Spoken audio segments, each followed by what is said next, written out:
Okay, so now that we've gotten the subjective out of the way, and it won't be away for long because it definitely does still matter, we're going to look at the objective today. The numbers defining both of these collections that we've received, Arabesque and Spy Tech. So let's take a look at these at a glance. Now, if you watched my video about the charms in the Armory about last month or so, you'll know that it is the first time in which Valve has experimented with the number of coverts and experimented with the number of rarities in the rarity tier for the first time really in forever. Cases always have the same makeup: 7 blues, 5 purples, 3 pinks, 2 reds, 1 gold. Collections are a little bit different, but they typically only have one of the highest rarity. Charm collections were similar to a case in which they had 2 coverts in the first 2 collections we were introduced to. With the second round of charms, they experimented with 4 covert patterns. They experimented with 4 covert charms per collection, meaning that even when you got a covert, your selection was still quite skewed, with only a 25% chance of each respective charm from each respective collection. So when you combine those rare odds of getting a red in general, your odds of getting a specific red that you really want, like the butane buddy, is going to be very, very rare on top of the 100,000 patterns that exist within it. And for the first time, I believe ever, we have a collection with 2 reds. Now obviously we've had cases with 2 reds, but collections are a bit different, and that's because in a case, a covert has a 1 in roughly 150 chance of you getting one, I believe. But in a collection, in an Armory collection specifically, it's more like 1 in 750. So when you have a collection and you have a 1 in 750 chance of receiving a covert, and then you split it up amongst 2 coverts, your odds of now getting a specific covert are now more like 1 in 1500, which is more so in line with a souvenir package than it is any other collection in the game. So we do have some pretty rare collections here, and I think this is obviously intentional by way of Valve. They studied what was going on with the M4 Fade in the Sport and Field collection, for example, and how only having 1 covert created for a lot of oversupply and not really the need to do trade-ups and create deflationary supply by way of the pinks, purples, blues, and light blues. And that's not even talking about the float, right? The M4 Fade, as we know in all Fade skins, carry a 0 to 0.08 float range, meaning that there's pretty much an 100% chance of getting a factory new skin. I believe it's 97 to 3. And that's where it really creates a supply moat, because you don't even really need to worry about what floats your inputs are. You just need random pinks, 1 pink from the Sport and Field collection, and you automatically have a 10% chance at a factory new M4 Fade, which obviously creates for oversupply, on top of the fact that when you get a covert from the Sport and Field collection, you're pretty much guaranteed it to be a factory new M4 Fade. And we look towards the Train collection as a comparison.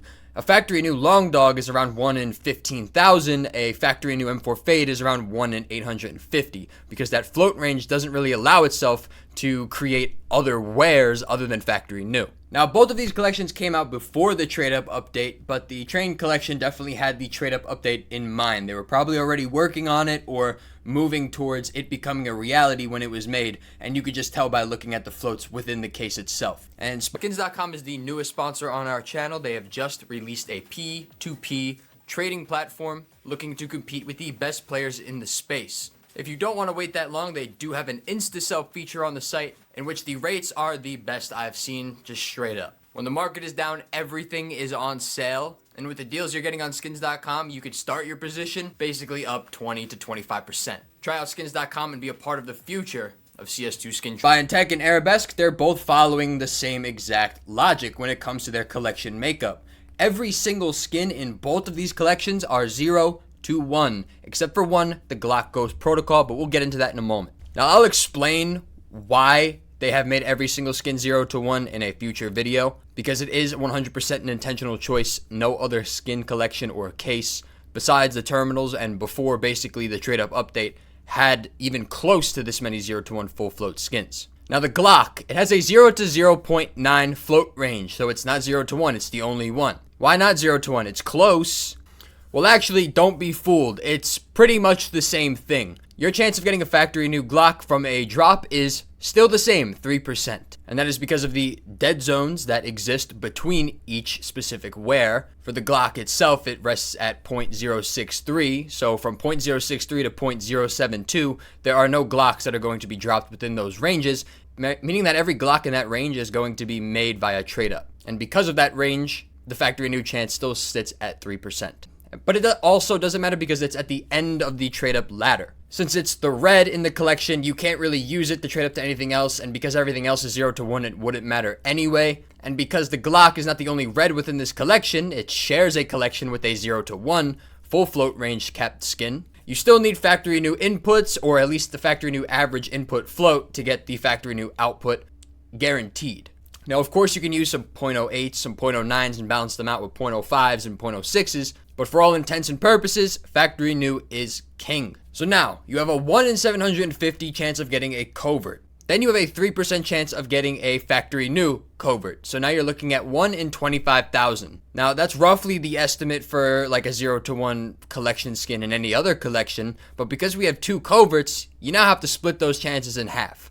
So if you want a specific covert within the collection, like the AK Crossfade 2, you're going to need a 1 in 50,000 chance of getting it factory new covert Armory collection in either one of these. And as we just spoke about, that also applies to the Glock because it still carries a 3% chance of factory new. So now you're looking at a 1 in 50,000 chance of any covert in the game in factory new condition from these 2 collections. Now, even compared to the Alp Long Dog, which was 1 in 25,000, and we know that to be rare, this collection is much more impervious to oversupply. Every 1 million redemptions should produce 20 of each covert. So most of that factory new supply, if you want one, you're going to have to create it through a trade up, right? Because the odds aren't in your favor to unbox one. And because trade ups exist, low float minimal wear and upper float, higher float factory new ones are going to be in your best bet. Pinks, purples, blues, light blues, etc. The amount of factory new skins within .06 to .07 is going to be much higher than any other range in factory new, just because that's the easiest float to get to still classify it as factory new, right? And those lower float factory new skins are going to be even rarer, right? We can use some real math here, real analysis, to find what the actual float probability is for each specific float, or at least a general estimation using a uniform continuous distribution. Because every float from 0 to 0.07 on a 0 to 1 skin is 3% chance, right? You have an equal chance of getting 0.0005 and 0.05. We can split them in half over and over and over and still have a uniform distribution across that range, right? Because 0 to 0.07 is 3%, we can assume that 1.5% and 1.5% are from 0 to 0.035 and 0.35 to 0.07. And if we just keep splitting that in half over and over and over again, eventually we get like 0.375% are going to live under 0.008, I believe. So in the same vein, it's going to be very hard and very costly to find pinks, purples, blues under that float range. So if you have any of these skins and you unbox any of these skins, don't use them for trade-ups. I would sell these or hold on to these because they're going to be rare in time once people figure out the math behind these collections. Now, what's also interesting is Battle Scarred, because Battle Scarred is almost as rare as factory new, right? We have a 16% chance of getting any float between 0.45 and 1. Now, we could do that same amount of math, right? Because 16% spans that entire range, 8% is going to span precisely half that range. So from roughly from like 0.725 to 1, there's an 8% chance of getting in between that range. Keep going down and down and down.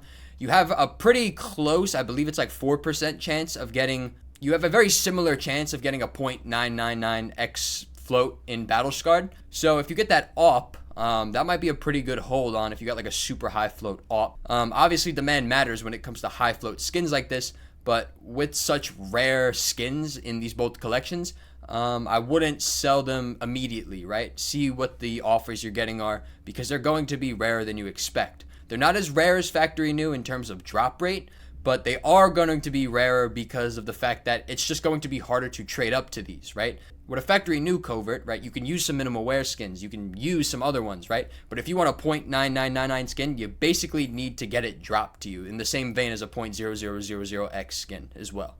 So if there's some highly desirable skins in high float like that AWP, like the AWP or the Glock, which also looks pretty good, just keep your eye on those, don't sell them immediately. And for good measure, you can't really control the supply. You have a 50-50 chance at either covert within either collection. So even if you put 10 inputs in from Arabesque, you're still not guaranteed the AWP, right? You have a 50-50 shot at the AWP or the AK. Coverts are going to be rare. And because there's 2 coverts on top of that, you're going to use more pinks and more purples downstream because there's going to be more demand because there's 2 guns simply to get from these trade-ups. So not only are these collections both impervious to oversupply more so than the ones before it, but they do also have good long-term prospects, because the fact that there's two coverts in these collections leads to a supply pressure that we haven't seen before with any collection ever in Counter-Strike's history. So you'll actually see supply deflate over time once they get removed, whenever that may be. Spy and Tech seems to be the one to get removed first, right? This one is really bad. I can see this one going, and we can look at the supply to prove it ourselves. On the first day, it was even more overstated. It was like 6-1 Arabesque to Spy Tech. Now it sits at around 2-1. I imagine it'll find its equilibrium point at like 1.5-1 or something. Arabesque is aesthetically more pleasing, especially the reds or coverts, so I don't think that'll really change in terms of popularity. I do think that gap will get a little bit smaller over time though. But Spy Tech is definitely going to be rarer on a per gun basis. The Glock being 0 to 0.09, the Glock being 0 to 0.9 literally doesn't matter for factory new. You need factory new inputs to get factory new outputs on the trade up side, and you have the same percentage chance of getting factory new from the drop, 3%. So 0.9 doesn't even really matter. It's essentially 0 to 1 for all intents and purposes. So it looks like that Glock. The Glock a little bit less because, yes, I guess you can create some factory new Glocks from minimal wear inputs on the pink side, but you're still risking it because you have a 50-50 shot. The AK Autoexec is probably going to be the rarest skin from both of these collections if the supply velocity keeps up, and just with the math of the general collections, that's not going to change though. But the popularity seems to be in favor of Arabesque, so Spy and Tech is going to have the rarer skins. Now obviously that correlates with demand on the market, so I wouldn't go ahead and buy 10 of these, but if you do get a super low float AK Autoexec, it's going to be rather expensive, like 0.01, 0.02, as we discussed with the float probability distributions. You're going to be, you should not be selling those for market price. They're going to be very rare. 0.06, 0.07, get rid of it immediately, because there's going to be a shit ton of those made by trade-ups. And in the same way, the super high flows, right? The 0.99s, right? The AK Crossfade 2 kind of looks good in 0.99 float because it kind of just loses everything and looks vanilla. The AWP looks good, 0.99. The other one's not as much, but, if you have one of those, I wouldn't consider selling for market price immediately, right? Obviously, it's not going to be demanded as much, but you could probably get some pretty decent overpay, right? That's why with the train collection, I bought the 0.99 long dog and the 0.01 long dog, because both of them are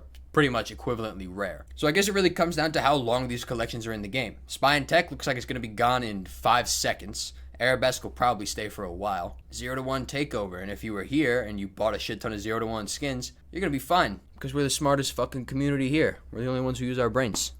Peace.